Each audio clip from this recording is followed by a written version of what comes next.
Can the ground open up during an earthquake? The answer is basically no. But you're going to say, Wendy, we've all seen things like this picture, right? What is that?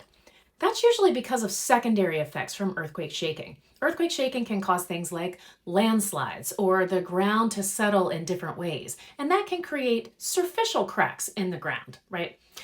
Let's do a little experiment to show why the ground doesn't open up along the fault during earthquakes, okay? So an earthquake is where you have rock that's getting pushed together. It's under stress and strain, usually because of the motion of the tectonic plates. Eventually, the stress and strain overcome the strength of the rock and it breaks, sending waves out in all directions that we feel as shaking.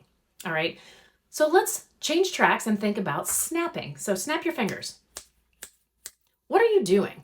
You're taking two surfaces, you're pressing them together, you're putting energy into the system, right, with your muscles, and eventually you overcome the friction between those two surfaces and your fingers move, creating a sound. That sound is waves that we hear. Now, what if we did this?